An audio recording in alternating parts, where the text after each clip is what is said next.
சூடான்ல என்ன நடக்குது? உலகத்துல ஆயிரம் ஆயிரம் அரசியல் விஷயங்கள் நடந்து கொண்டே இருக்கு. ஆனால் சூடான்ல நடக்கிறது ஒரு இனப்படுகொலை என்பதா? அல்லது மக்களின் பலி எண்ணிக்கை நாளுக்கு நாள் அதிகரிக்கிறதுக்கு இந்த உலகம்தான் காரணம் என்பதா? இப்படியான விஷயங்கள் நிறைய நடந்து கொண்டிருக்கு. மிகப்பெரிய அளவுல சூடானில் வன்முறை வெடித்திருக்கு. லட்சக்கணக்கான மக்கள் பலியாகி கொண்டிருக்காங்க. ஒரு பக்கம் கிறிஸ்தவம் மற்றும் இஸ்லாமியர்களுக்கு இடையிலான மோதல் அப்படின்னு சொல்றாங்க. இன்னொரு பக்கம் அரசியல் சார்ந்த விஷயம் அப்படின்னு சொல்றாங்க.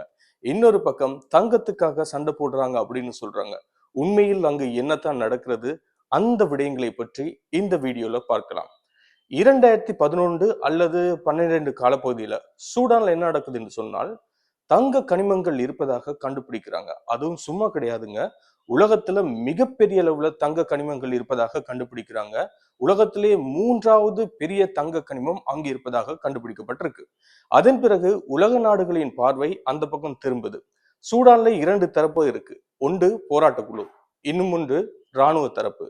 இந்த 2 தரப்பும் சேர்ந்து என்ன செய்யறாங்க என்று சொன்னால், இந்த தங்க புதையலுக்கு போட்டி போட்டு கொண்டிருக்காங்க.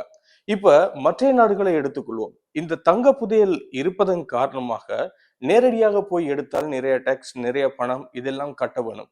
ஆனால் நீங்க யோசிங்க, ஒரு போராட்ட குழு இருக்கிறது.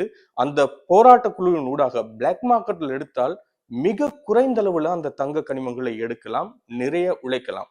இப்பொழுது இப்படியான ஒரு சிக்கல் ஏற்பட்டிருக்கு.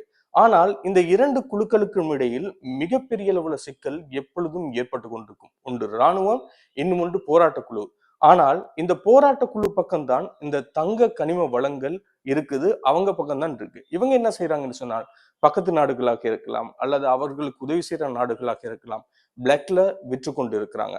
முக்கியமாக ரஷ்யா, துபாய் போன்ற நாடுகள் இந்த தங்க கனிமங்களை பிளாக்ல எடுத்துக்கொண்டிருப்பதாக சொல்றாங்க.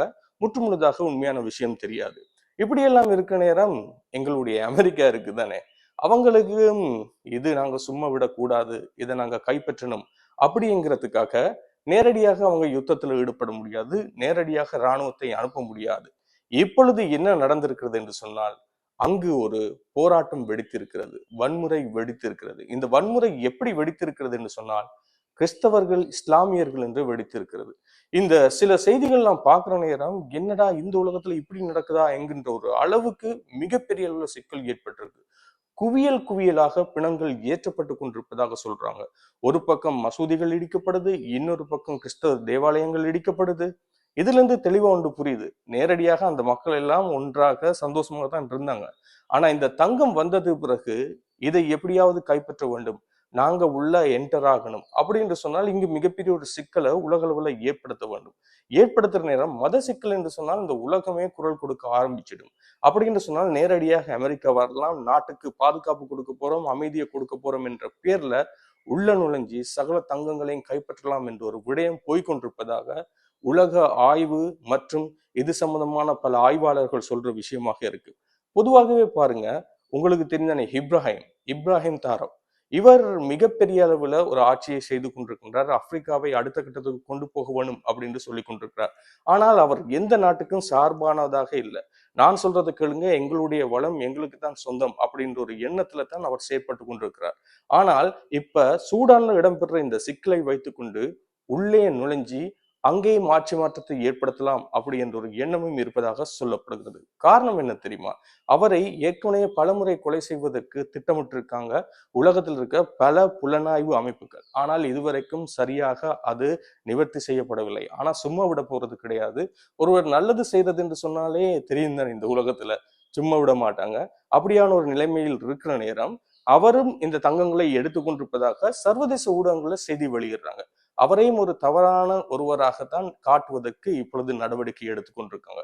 ஒரு பக்கம் சூடான், இன்னொரு பக்கம் டாரோ, இன்னொரு பக்கம் ரஷ்யா, இன்னொரு பக்கம் அமெரிக்கா. ஆனால் இந்த மக்களுடைய நிலைமை இப்ப என்ன தெரியுமா? நிறைய பேர் பஞ்சம், பசி, பட்டினி, நாட்டை விட்டு போய்கொண்டிருக்காங்க. மிகப்பெரிய ஒரு சூடான பகுதி என்பதால் தான் சூடான் என்று பேர் இருக்கு. அங்க தண்ணீரும் சிக்கலா இருக்கு, அந்த காலநிலையும் சிக்கலா இருக்கு, மக்களுடைய நிலைமையும் மிக மிக பெரிய சிக்கலா இருக்கு. இப்படி இருக்க நேரம் அந்த மக்களுடைய நிலைமையை யோசித்து பாருங்க. ஆப்பிரிக்கா நாட்டில் மிகப்பெரிய வளங்கள் இருக்க நேரம் பல நாடுகள் என்ன செய்யுது என்று சொன்னால், அங்கு ஏதாவது ஒரு சிக்கலை ஏற்படுத்துது. அந்த சிக்கலின் ஊடாக அந்த நாட்டுக்குள் ஊடுருவுறாங்க. ஒரு நிறுவனத்தின் ஊடாக சரி, அல்லது ஒரு ஆயுத ரீதியாக சரி ஊடுருவுறாங்க. அல்லது அவங்களுக்கு தேவையான ஒரு அமைப்பை உருவாக்கி அந்த அமைப்பின் மூலம் அங்க இருக்கிற வளங்களை கொள்ளையடிக்கிறாங்க. கொள்ளையடிச்சு அந்தந்த நாடு முன்னேறி கொண்டிருக்கு. இந்த உலகத்துல பல நாடுகள் இப்பொழுது ஏழையாக இருக்கும் நாடுகளிடம் எடுக்கப்பட்டு தான் இப்ப பெரிய கோடீஸ்வரனாக மாறிய சூழ்நிலை ஏற்பட்டிருக்கு. ஆனால் அங்கிருக்கிற அந்த செய்திகள் இருக்குதானே, மிகப்பெரிய அளவுல வெளிவர்றது கிடையாது. சர்வதேச ஊடகங்களும் சரி, இல்லது அங்கிருந்தும் சரி, ஒரு சில செய்திகளை வைத்துதான் இந்த விடயங்களை சொல்ல வேண்டியிருக்கு. எல்லோரும் இந்த உலகம் ரஷ்யா உக்ரைன் போர் அப்படின்னு சொல்றோம், அமெரிக்காவின் வர்த்தக போர் இப்படி என்று சொல்றோம். ஆனாலும் அங்கு இடம்பெறுறதை யாரும் பார்க்கறது கிடையாது. இனப்படுகொலை அப்படின்னு சொன்னாலும் யாரும் பார்க்கறது கிடையாது. அங்கு ஒரு சுத்திகரிப்பு இடம் பெறுகிறது என்று சொன்னால் அதுவும் கிடையாது. அவர்கள் நாட்டுடைய வளங்களை எடுக்கிறாங்கன்னு சொன்னால் அதை கேட்கவும் யாரும் கிடையாது. ஆனா கடைசியில போய் நாங்க சர்வதேச நீதிமன்றத்துக்கு போவோம், அங்க போவோம், இங்க போவோம், இப்படியான பல விஷயங்களை சொல்லுவாங்க தவிர ஒன்றும் செய்ய முடியாது. இதுக்கெல்லாம் முக்கிய காரணம் என்ன? இந்த தங்கம் தான். எதிர்காலத்துல இந்த தங்கம் தான் உலகத்தை ஆட்சி செய்யும் அப்படின்னு சொல்றாங்க. கிரிப்டோ கரன்சியாக இருக்கலாம், தங்கமாக இருக்கலாம், எல்லாம் உலக வங்கிகளும் இப்பொழுது சேமிக்க ஆரம்பித்திருக்கிறது. இந்த சேமிப்பை இப்ப இருந்தே ஆரம்பிச்சுட்டாங்க. மற்ற நாடுகள் எப்படி போனாலும் போகட்டும், நாங்க தான் இந்த உலகத்துல முன்னோக்கி இருக்க வேண்டும், நாங்க தான் முதலாவதாக இருக்க வேண்டும் அப்படின்னு நிறைய நாடுகள் யோசித்து கொண்டிருக்காங்க. அப்படி இருக்க நேரம் பலம் வாய்ந்த நாடுகள் என்ன செய்து அவங்களுக்கு ஏற்ற மாதிரி ஒரு கூட்டத்தை ஆரம்பிக்குது. அந்த கூட்டத்தை ஆரம்பிச்சு அங்கு ஒரு கலவரத்தை உண்டு பண்ணுது. கலவரத்தினூடாக அந்த நாட்டுக்குள்ள போறாங்க. அந்த நாட்டுக்குள்ள போனது பிறகு அங்க இருக்கிற வளங்களை எல்லாம் சுரண்டுறாங்க. இப்ப உதாரணத்துக்கு உங்களுக்கு சொல்றேனே, இப்போ ஒரு தங்க கனிமம் ஒரு 100 ரூபாய் அப்படின்னு சொன்னால், இப்ப அரசாங்கத்திடம் நாங்கள் பெறும் பொழுது 100 ரூபாய் கொடுத்து எடுக்க வேண்டும். ஆனால் இதே ஒரு போராட்ட குழு அதை கைப்பற்றதுக்கு ஆயுதங்கள் எல்லாம் கொடுத்து அவர்கள் என்ன செய்வாங்க என்று சொன்னால் அந்த 100 ரூபாய் தங்க கனிமங்களை 10 ரூபாய்க்கு எடுப்பாங்க. எவ்வளவு லாபம்! இது எல்லா நாடுகளும் செய்து கொண்டிருக்கு. இப்ப அமெரிக்கா என்ட்ரி ஆகி இருக்கு. எந்த பேர்ல என்று சொன்னால் ஜனநாயகம் என்ற பேர்ல என்ட்ரி ஆக போகுது. இப்ப ஏற்கனவே ஆயுத குழு இருக்கிறது தானே, அந்த நாட்டு மக்கள் இன ரீதியாக மத ரீதியாக சண்டை போடுறாங்க. நாங்க சும்மா விடக்கூடாது, உலகத்தை காப்பவர்கள் நாங்கள் தான் அப்படின்ற ஒரு கோணத்துல உள்ள நுழைய போறாங்க. உள்ள நுழைஞ்சு முடிஞ்ச அளவுக்கு என்ன செய்ய போறாங்கன்னு சொன்னால் அந்த வளங்களை கைப்பற்ற போவதாகத்தான் தெரிவிக்கப்படுகிறது. ஆனால் மற்ற நாடுகள் அதற்கு வழிவிடுமா என்பதும் ஒரு கேள்விக்குறி. எந்த நாடுகள் வழிவிட்டதோ இல்லையோ அது ஒரு பக்கம் இருக்கட்டும், அந்த மக்களுடைய நிலைமையை யோசிச்சு பாருங்க. அந்த மக்களுடைய நிலைமை இன்று மிகப்பெரிய அளவு சிக்கலை ஏற்படுத்தி இருக்கு. மீண்டும் ஆப்பிரிக்காவை சுற்றி மிகப்பெரிய ஒரு சிக்கலை ஏற்படுத்தும் முயற்சிகள், இந்த முயற்சியினூடாக தங்கத்தை கைப்பற்றும் முயற்சி. ஆனால் உயிரிழப்பு, பாதிப்பு எல்லாம் அங்கு இருக்கும் மக்களுக்கு தான்.